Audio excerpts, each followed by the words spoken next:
The stars outside the viewport shimmered like scattered diamonds on black velvet. Ethan Core pressed his palm against the glass, feeling the hum of the ship beneath him. The journey across the void had been long, silent, and exhausting, but now he was here, Virlia, a planet that no human had ever truly conquered.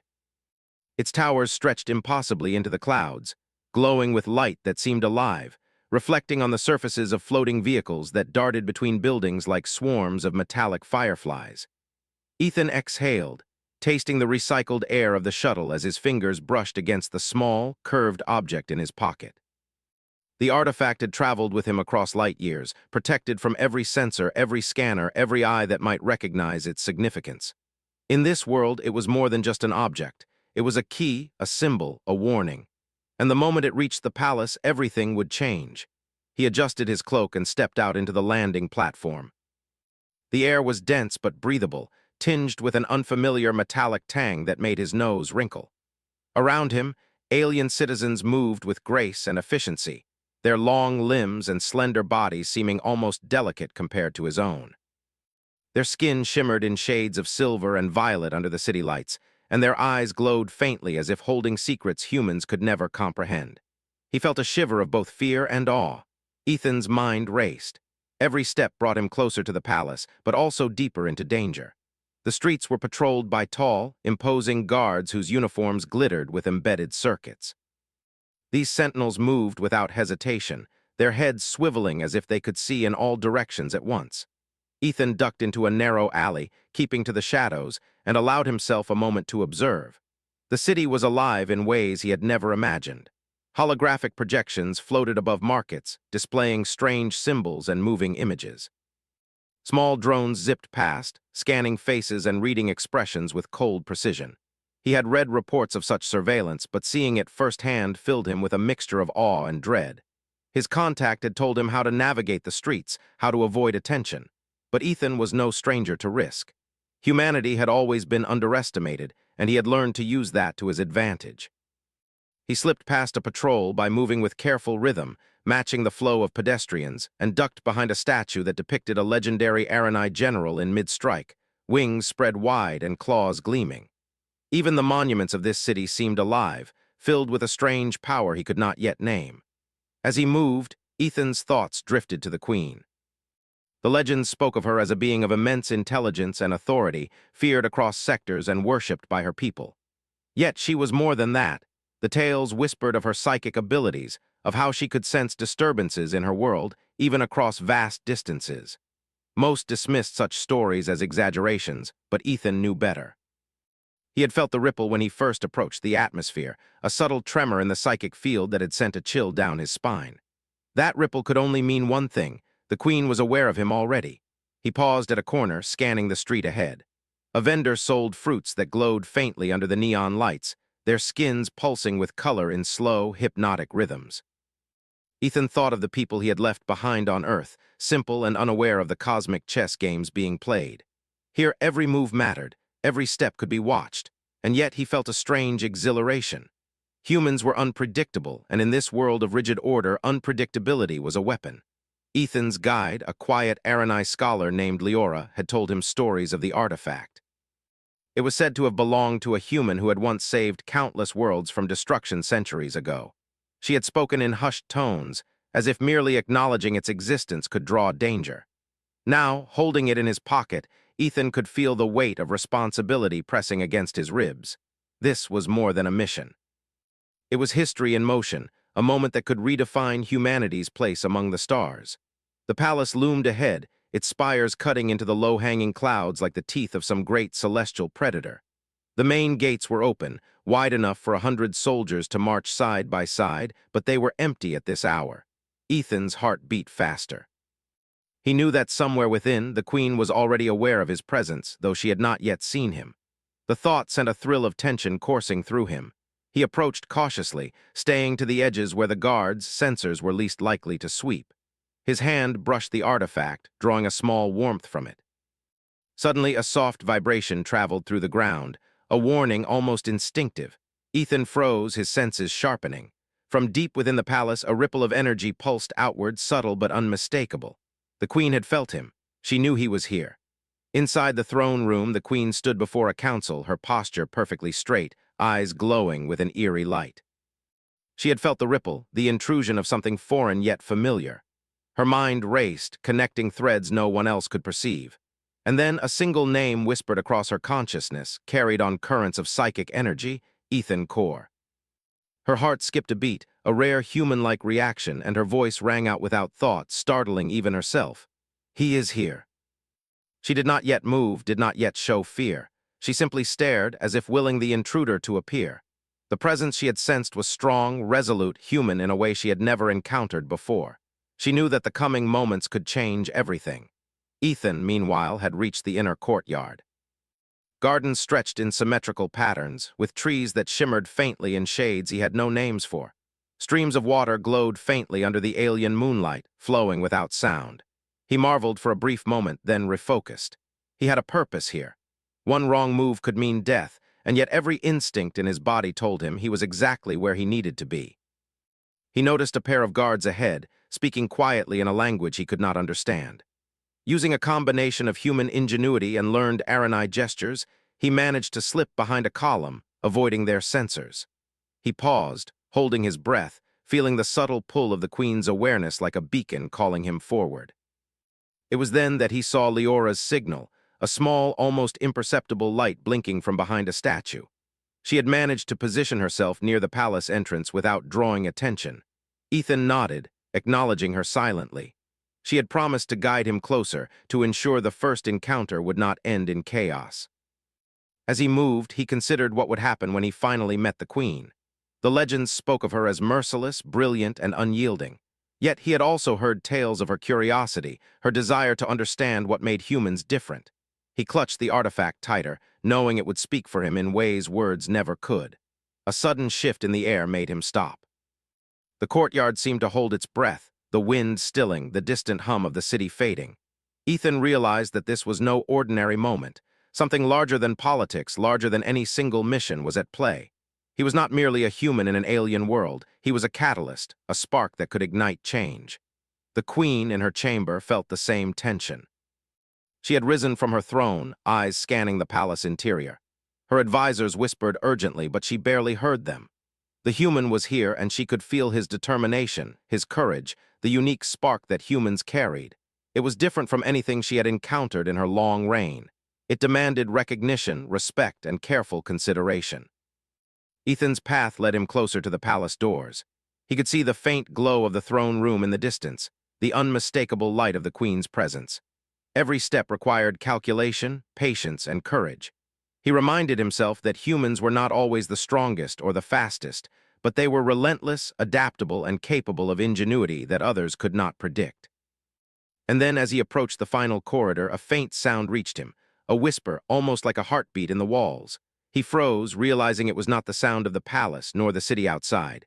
It was the queen herself, acknowledging him without words, sensing his intent. He felt a strange mix of awe and responsibility. He was here, and the moment of recognition had arrived.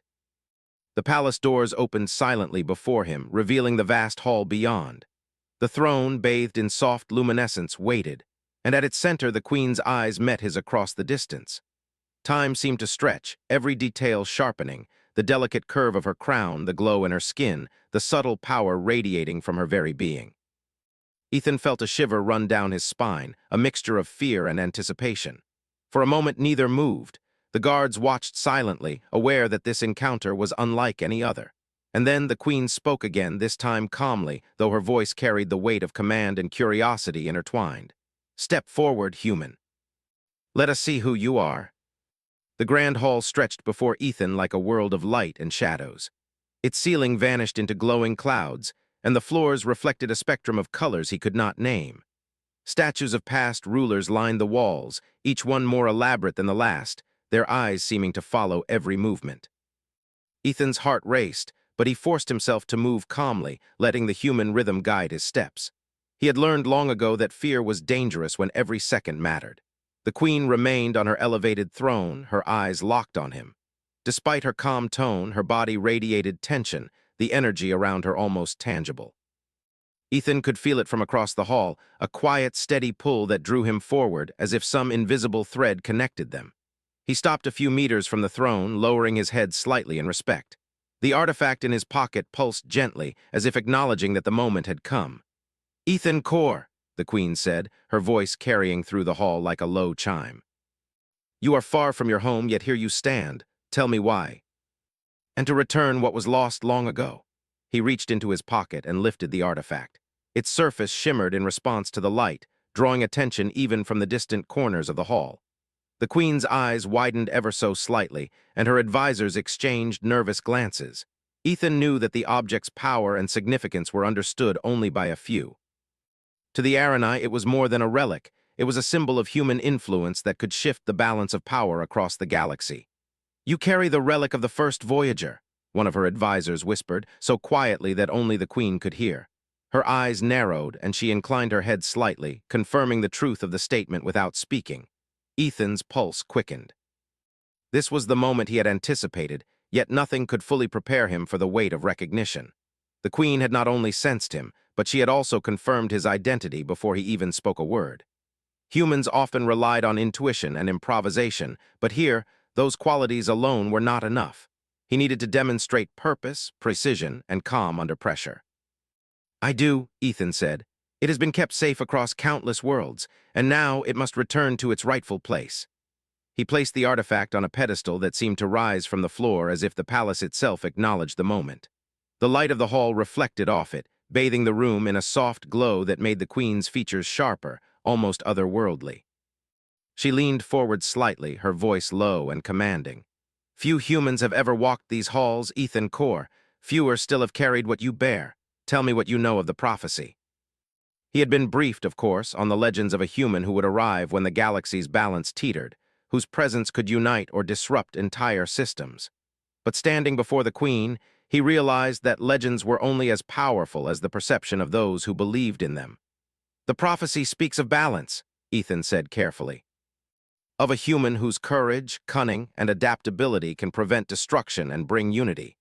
I do not claim to be more than human, but I am here to fulfill what is necessary." She had watched the galaxy for centuries, but few beings had ever caused the stirring she felt now. "Very well," she said, rising slightly from her throne. Her movement was graceful, precise, and commanding. "You may speak freely, but understand this. The Council watches, and not all will welcome your presence. Some see humans as weak, unworthy, or dangerous. They will test you. I must know if this Council shares the Queen's vision, or if obstacles will stand in the way of what must be done." Among them were seasoned diplomats, military strategists, and scholars whose knowledge of the cosmos rivaled his own. All of them were assessing him, testing whether this human was a threat, a pawn, or something more. One council member, a tall Aranai with deep violet skin and eyes that glowed like molten silver, stepped forward. "You speak of prophecies, human. How can we trust words spoken in legends? Our world has survived centuries without your kind. Why should we believe in what you carry?" "What I bring is not for me, it is for the galaxy." The Council's skepticism was expected, but he had learned to turn doubt into opportunity. He spoke clearly, outlining the threats facing Violia and the surrounding systems: a faction of rebels seeking to seize control, an alliance of worlds growing unstable, and the shadow of an ancient enemy whose return could undo centuries of peace. As he spoke, he watched the Queen closely.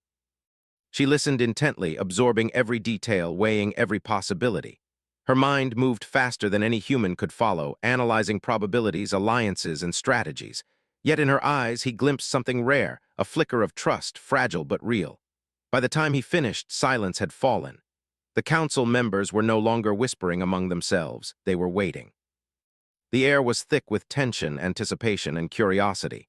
Finally, the Queen spoke, her voice steady but commanding. "You have knowledge and you have courage," she said.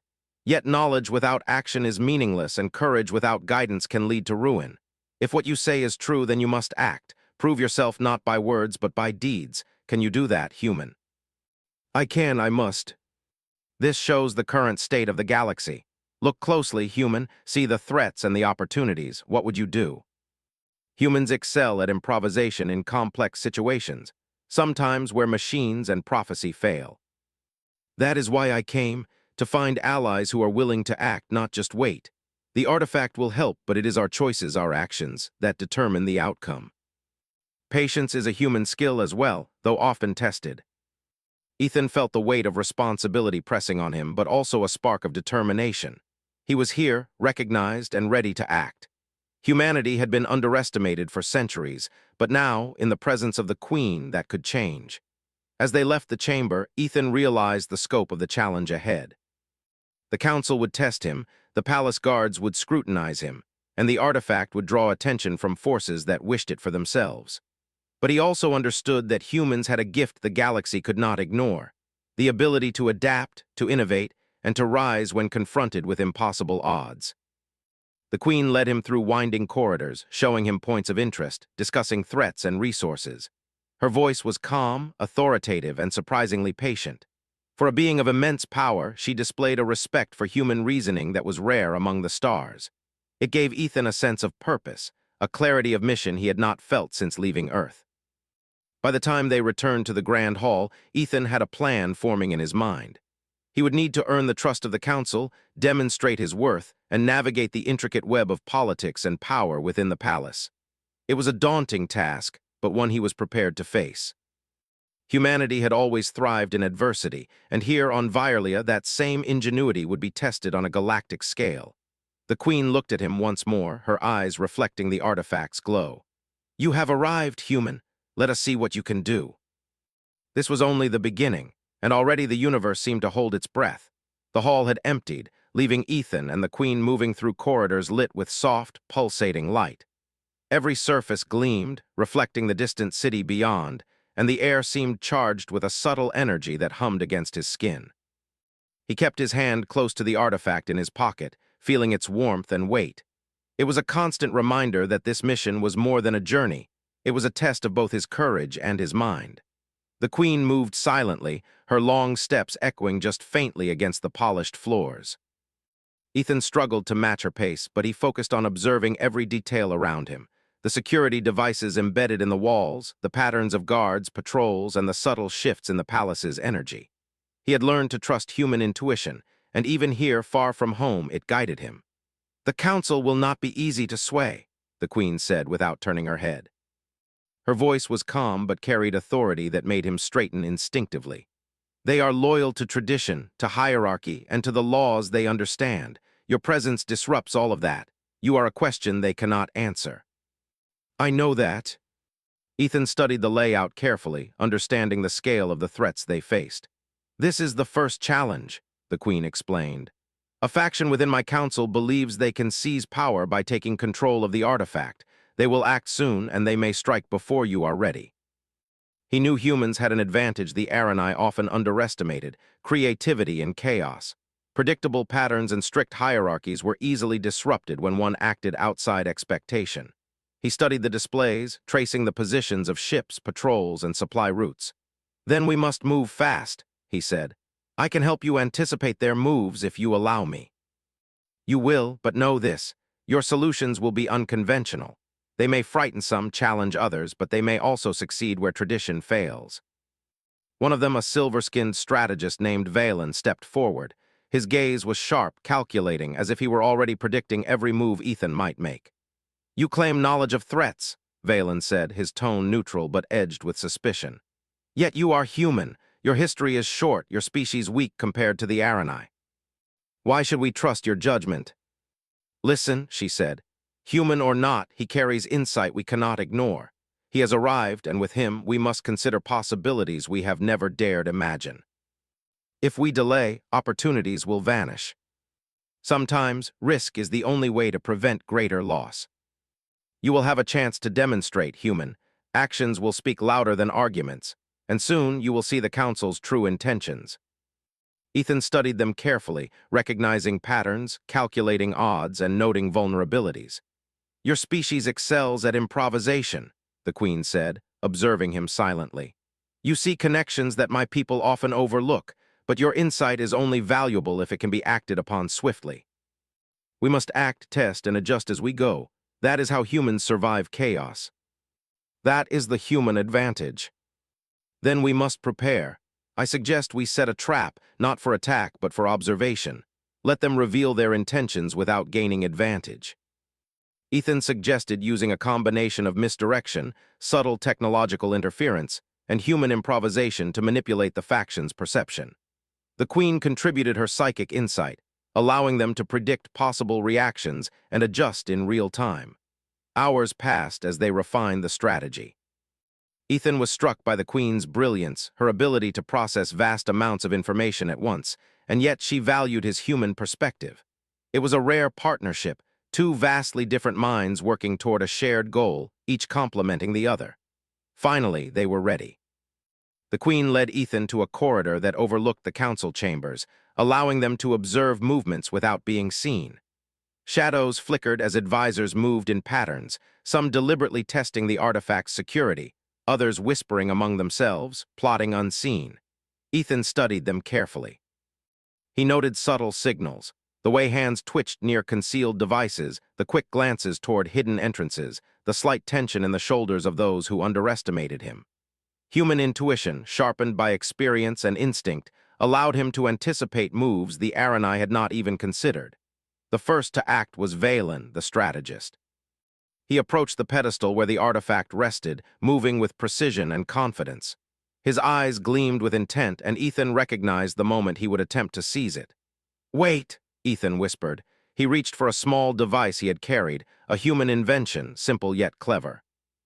He activated it, and a subtle pulse of energy emanated from it, invisible to the naked eye but perceptible to Aranai senses. Valen froze, his body tense as if struck by a psychic force. The Queen watched, intrigued. "Clever," she murmured. Ethan adjusted the pulse, guiding Valen subtly without harming him. The strategist's movements became uncertain, cautious as he backed away, realizing he could not act without exposing himself. Other council members began to notice, confusion rippling across their faces. "This is only the beginning," Ethan said quietly. "We must test them, see who truly acts in their own interest and who acts for Violia. Your method is unconventional, but effective. Humans have a talent for improvisation that even my people struggle to comprehend. I see now why legends speak of your kind with both fear and respect."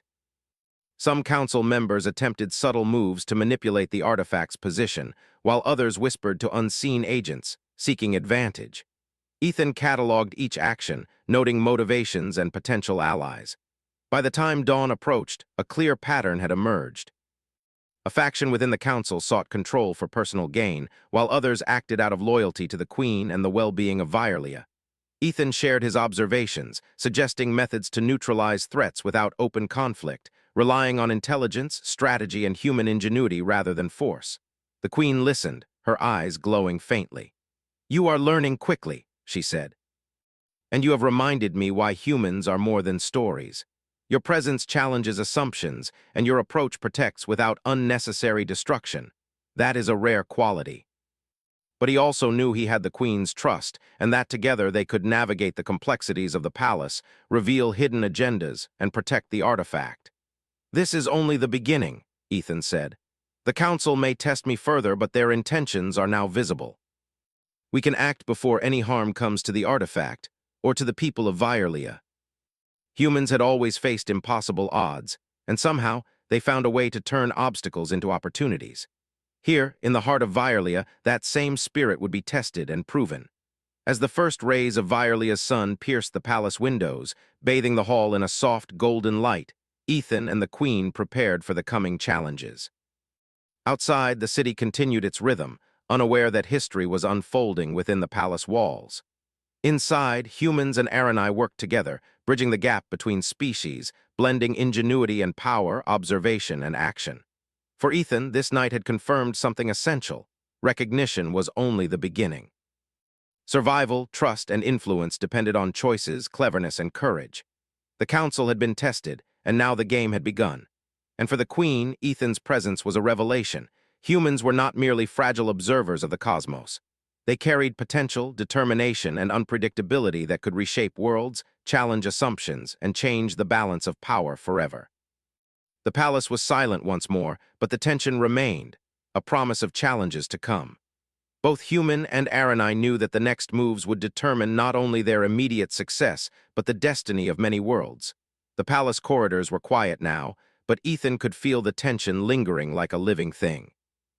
The council had been tested, their intentions revealed, but the game was far from over. Somewhere in the shadows, unseen forces were already plotting their next move. The queen led him through winding passageways, her long fingers brushing against the walls as she moved with calm precision. Ethan followed, alert to every sound, every flicker of movement. "The council is divided," she said, her voice low and steady. "Some act for loyalty, some for ambition. We cannot confront them openly yet. Too much exposure will provoke chaos. We must work carefully but decisively. Those who act for themselves can be observed and neutralized before they move." Ethan looked down at the gardens, noting the careful symmetry, the soft glow of alien plants, and the paths that wove between them like rivers of light. Even in moments of peace, this world seemed aware, alive, and observant. "This is where we plan," the queen said, gesturing to the console at the center of the chamber. Holographic displays rose into the air, showing planetary positions, fleet movements, and the locations of council members within the palace. "Here we can track threats, predict movements, and act before they strike. We must be prepared for multiple contingencies. Then we will act cautiously, observe carefully, and strike only when necessary. We cannot risk the people or the artifact. Persistence is necessary when failure is not an option." The queen contributed ideas that relied on her ability to sense intentions, predict movements, and manipulate perception. Together, their combined approach was both unpredictable and precise, a human mind and an Aranai mind working as one. As night fell over Violia, the palace became a place of quiet vigilance. Ethan patrolled the corridors with the queen, observing the movements of guards and council members alike. He noticed patterns, small deviations, and hints of hidden agendas. The palace itself seemed to respond to their presence, corridors and doorways subtly guiding their path. Suddenly, a faint vibration traveled through the floor. Ethan froze, sensing the alert before it fully registered. The queen's eyes narrowed. "They are attempting to move the artifact again," she said. "This time it will not be subtle." Ethan signaled, and the queen extended her senses, detecting the intent of the intruders before they acted. 3 council members had gathered, their hands hovering near concealed devices designed to seize the artifact. They were confident, assuming no human could challenge them, unaware that the queen herself was present. Ethan stepped forward, activating a small human device that emitted a subtle pulse, invisible to the naked eye but perceptible to those with enhanced senses. The intruders froze, their movements halted by the unexpected disruption. The queen observed silently, her expression calm but calculating. "Good," she murmured. "You are learning the value of subtle influence." Afterward, the queen and Ethan reviewed the event. "The faction is testing boundaries," the queen said. "They believe they can manipulate events without consequence. Your actions have revealed their limitations. We must anticipate their next move." One evening, as they observed the city from a high balcony, Ethan reflected on the queen's words. "You trust me," he said quietly, "even though I am human. You have shown me that trust can be earned through action, not merely tradition." They were becoming a team, a fusion of 2 species' strengths, preparing to confront the threats that loomed over Violia. But danger was never far. One night, a subtle disturbance reached them, an alert from deep within the palace. Ethan's senses, honed by experience, detected a presence moving toward the artifact. The queen's eyes narrowed, and she extended her awareness, feeling the intentions of the intruder before they acted. A council member, previously considered loyal, had turned. His movements were precise, calculated, and dangerous. Ethan and the queen moved silently through the corridors, positioning themselves for a confrontation that required both strategy and subtlety. When they reached the chamber, the intruder was already attempting to manipulate the artifact. Ethan activated his device, sending a gentle pulse that disrupted the council members' coordination.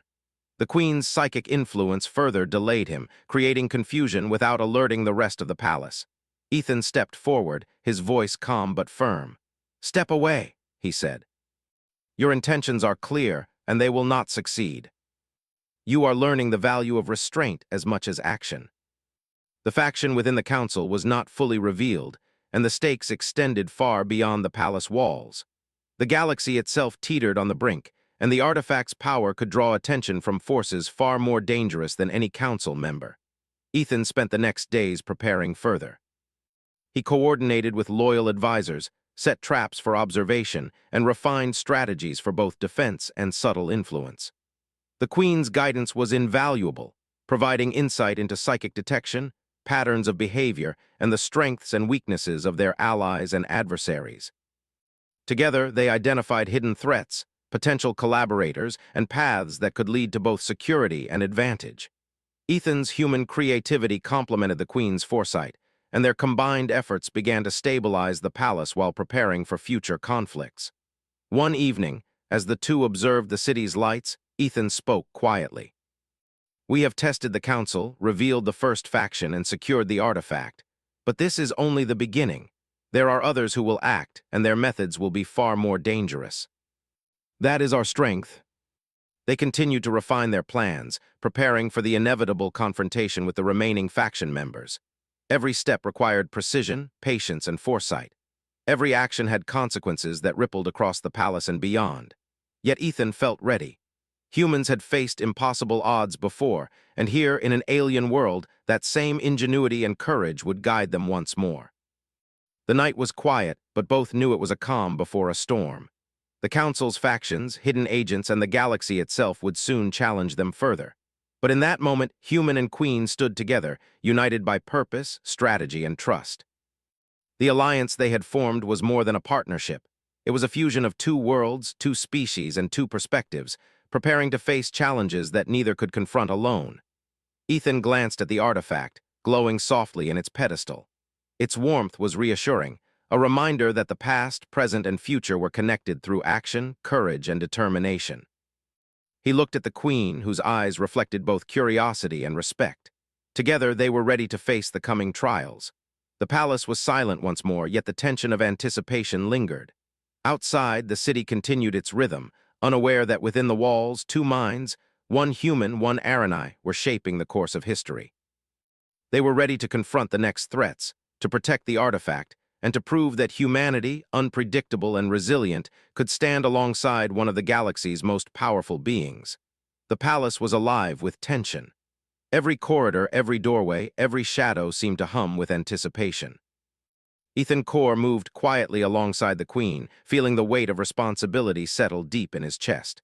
The artifact rested safely in its pedestal, glowing softly, yet he knew the calm would not last. The faction within the council had regrouped, and now they were prepared to act. This was the moment the Queen had warned him about, the culmination of intrigue, strategy, and courage.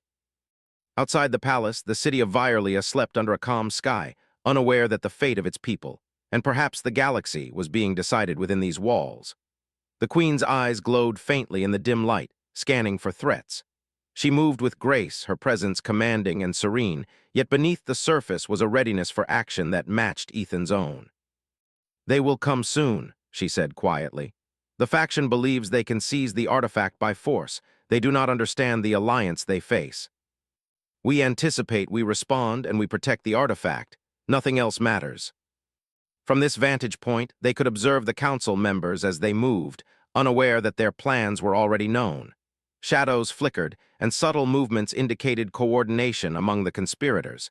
Ethan studied their positions carefully, anticipating their first move. "Watch," he said. "They will make the first mistake." The leader froze, startled, and the others immediately noticed the disruption. Confusion spread among the faction. The Queen extended her awareness, amplifying Ethan's effect. She projected subtle psychic pressure, creating uncertainty in the intruders' minds without revealing her presence. Their coordinated movements faltered, and hesitation replaced aggression. The palace itself seemed to respond, corridors and pathways subtly guiding the faction toward inaction. Ethan stepped forward, voice calm and clear. "You cannot take what is not yours," he said. "Your intentions are known, your actions are predictable. Step back, or you will expose yourselves to consequences you cannot control." One member, braver, or perhaps more desperate, tried to push forward, reaching for the pedestal. Ethan adjusted the pulse of his device, disrupting the movement with precision. The Queen's psychic influence added another layer, guiding him to act without harming the intruder. The leader staggered, unsure of what was happening, and withdrew, signaling the others to follow. The confrontation ended without violence, yet the message was clear. The artifact was protected, and the alliance between Human and Queen was stronger than any plot against them. Ethan turned to the Queen. "They will test again," he said. But now we know their limits. We can anticipate further moves and prepare accordingly. There are forces beyond this palace, beyond this council, that will respond to the artifact's presence. We must be ready for them as well. They studied the galaxy's currents, the movements of fleets, and the whisperings of distant systems. Every decision was deliberate, every action measured. Ethan marveled at the Queen's combination of power and restraint. Her psychic insight allowed them to predict movements, anticipate betrayal, and strengthen alliances. Yet she valued human unpredictability, creativity, and courage, recognizing that the combination of species created a force far greater than either alone. Finally, the moment arrived. The faction, realizing their previous attempt had failed, launched a coordinated strike on the palace. They moved swiftly, attempting to breach defenses and seize the artifact. But Ethan and the Queen had anticipated every move. The corridors became a battlefield of strategy and wit.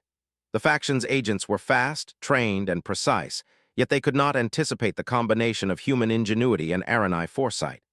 Ethan guided loyal advisors, using subtle diversions, technological interference, and tactical positioning to disrupt the intruders' movements. The Queen projected psychic influence, creating hesitation, confusion, and misdirection among the faction's ranks. The palace itself became an ally. Automated defenses, carefully timed, guided intruders into positions where they could be neutralized without harm. Every movement was calculated, yet appeared natural, unpredictable, and overwhelming. Ethan moved swiftly, placing devices that emitted pulses of energy to disrupt coordination. The faction's plans unraveled, their attempts to seize the artifact thwarted at every turn. The Queen's psychic guidance ensured that loyal members remained coordinated, aware, and calm. As the confrontation reached its peak, Ethan faced the faction leader, the one who had attempted to seize the artifact before. The man was determined, skilled, and dangerous, but he underestimated human ingenuity. Ethan activated a device that subtly altered the flow of energy in the room, creating confusion without causing harm. The leader faltered, allowing Ethan to step forward calmly. "You have lost," Ethan said quietly. "The artifact is protected and your actions will not succeed. Step back or face consequences you cannot control." Slowly, the faction members withdrew, their plans shattered, their confidence broken. The palace was silent once more. The artifact glowed softly, undisturbed, a symbol of victory and protection. Ethan and the Queen stood together, observing the calm after the storm. "You have done well," the Queen said, her voice calm, almost gentle. "Your actions have proven that humans are more than stories. You are not merely unpredictable. You are capable of leadership, strategy, and courage that rivals even the most seasoned of my people. But the combination of our strengths has changed the course of events. Violia is safe, the artifact is secure, and the Council has learned lessons they will not forget. Humanity's role in the galaxy is now undeniable." The threat had been neutralized, yet the universe remained vast, unpredictable, and full of possibilities. Ethan knew that their victory was not just for Violia, but for the potential of humans across the stars. The Queen finally spoke again. "Ethan Core, your presence here has reshaped more than this palace or council. It has altered perception, trust, and potential. Humanity's qualities, courage, adaptability, creativity, have proven invaluable. The galaxy may never underestimate your kind again. And perhaps, human, you will continue to guide us. Together, we can navigate the unknown, protect what is precious, and face whatever the galaxy brings." Humans had always been underestimated, but here, in the heart of Violia, they had proven their value. The Council reconvened under the Queen's guidance, now fully aware of both the faction's limits and the human contribution. Loyal advisors worked alongside Ethan, learning from his strategies, his foresight, and his approach to challenges. The artifact remained safe, its power respected and understood, a symbol of cooperation and vigilance. Outside the palace, the city of Violia continued its rhythm, unaware of the events that had unfolded. But within the walls, history had been shaped. The bond between human and Aranai, between ingenuity and insight, had altered the course of events in ways no one could ignore. Ethan knew this was only the beginning. The galaxy remained vast, full of unknown threats and challenges, but he also knew that humanity's place was secure, earned through courage, intelligence, and action. The Queen had recognized the value of human potential, and together they had created an alliance that could face the future with strength and confidence. As dawn broke over the city, bathing the palace in golden light, Ethan and the Queen stood together, looking out at a world that was safe for now. The artifact pulsed softly between them, a reminder of what had been protected and what had been achieved. "We have won this battle," Ethan said quietly, "but the galaxy is vast. There will always be new challenges, new tests of courage and ingenuity." Here on Violia, that same spirit had proven decisive. He knew that the story of humanity in the stars was only beginning, and that his actions and those of others like him would shape the galaxy for generations to come. As he turned to leave the chamber, the Queen spoke one final time. "Ethan Core, the moment you arrived, I knew something had changed. The galaxy will not be the same, and neither will humanity. Your presence has made history. Then let us ensure that the future is worthy of that history." The galaxy had witnessed the arrival of a human, and its potential would never again be underestimated.